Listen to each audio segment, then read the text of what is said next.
Hey guys, today we will be reading chapter 14 of How to Steal a Dog. So things are getting pretty intense, so I hope you enjoy. Carmela twisted a damp tissue around and around in her lap. Every now and then she dabbed at her nose. I can't hardly stand to face the day anymore, she said. I couldn't even go to work today. How come? Toby said. I gave him a nudge with my knee. We sat squeezed together between a pile of junk on Carmela's couch. The window shades were drawn. Tiny sparkles of dust danced in a narrow beam of sunlight that slanted across the dark room. Carmela shook her head. Gertie says she hasn't got that kind of money, but I know she does. Why won't she give it to you? I said. 'Cause she's selfish, that's why. I watched a fly land on a greasy pizza box on the coffee table. That's mean, I said. She never did like dogs. Carmela blew her nose and waved her hand at the fly. What are you going to do? I asked. Carmela flopped back against the pillow tucked between her and the chair. She propped her feet up on the ripped vinyl footstool and rested her hands on her stomach. Then she closed her eyes and made weird little moaning noises. Toby twirled his finger around his ear, making a sign like Carmela was crazy. I frowned at him and shook my head. What are you gonna do? I repeated a little louder. Carmela shook her head, making her ripply chin jiggle like jello. I just wanna die, she said. Toby clamped his hand over his mouth like he was trying to stifle a laugh, but I didn't see what was so funny. You can't die, I said. Willie needs you. Carmela's eyes popped open. She sat up straight and slapped her knee. You're right, she said. Willie does need me. I grinned. So, what are you going to do? I'm going to put up those signs. That's what I'm going to do, she said. The reward signs? Toby said. She nodded. Yep. But what about the money? I said. Where are you going to get the money? I'll just be like Scarlett O'Hara, Carmela said. Who's that? Toby said. You know, from Gone with the Wind.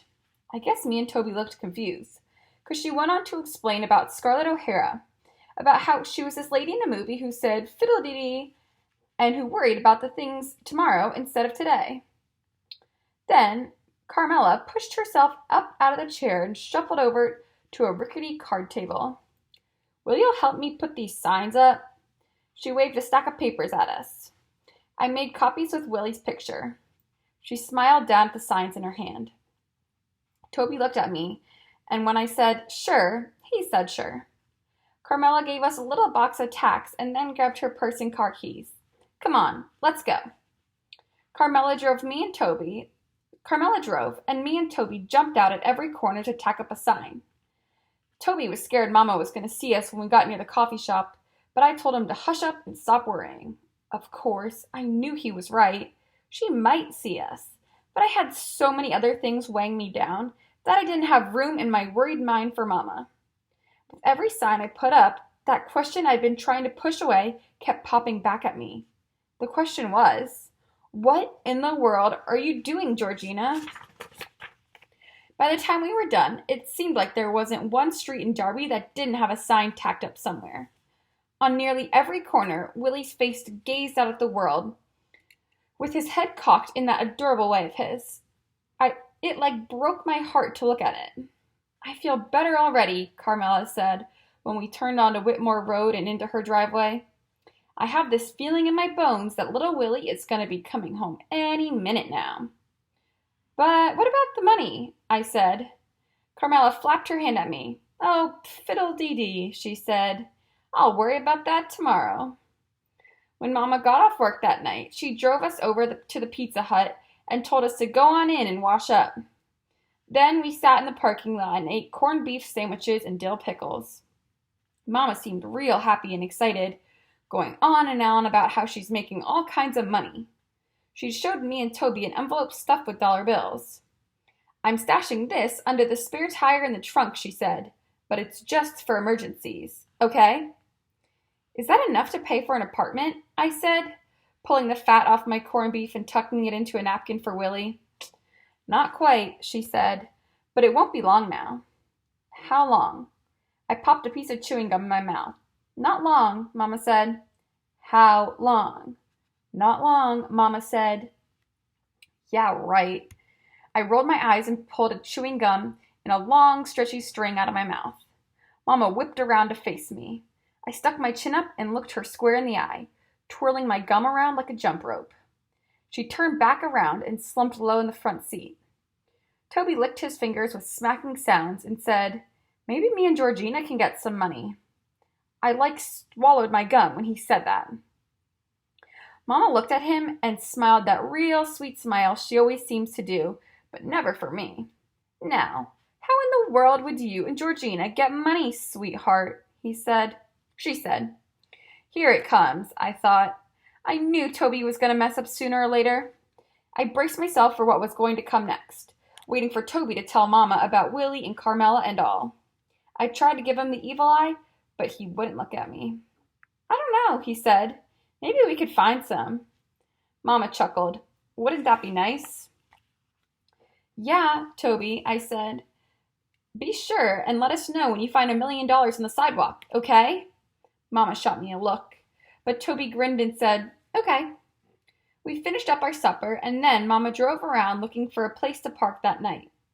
The car was chugging and rattling and jerking like crazy, but she acted like she didn't even notice. As we pulled into the parking lot of the Motel 6, I spotted one of Carmela's signs. Suddenly, that greasy corned beef in my stomach didn't sit too well. I lay down on the seat and curled into a ball. Then I closed my eyes and pretended to be asleep. Later on, after Mama and Toby had fallen asleep, I pulled out my How to Steal a Dog notes. I read through every page. When I got to the part that said, "You will have to wait and see what happens next," I got out my colored pencils and drew little flowers and hearts all around the edge of the page. Then I used a sky blue pencil to write again, "You will have to wait and see what happens next." I looked out the window at the Motel 6. Inside, a man was watching TV, sipping coffee from a mug.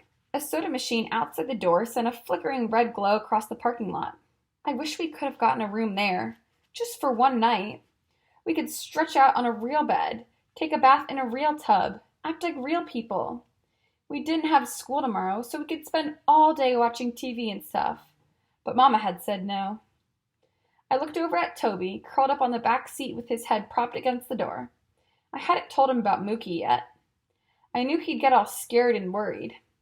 He said we weren't supposed to talk to strangers and Mama would kill us and stuff like that. And I guess he would have been right.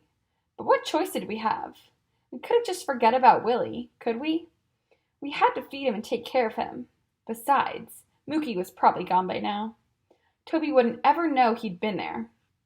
I closed my notebook and stuffed it back down inside my bag. Then I lay down on the car seat and closed my eyes. No sense about worrying about Mookie tonight, was there? I could worry about him tomorrow. That is the end of chapter 14. Hopefully you enjoyed. I will read chapter 15 tomorrow.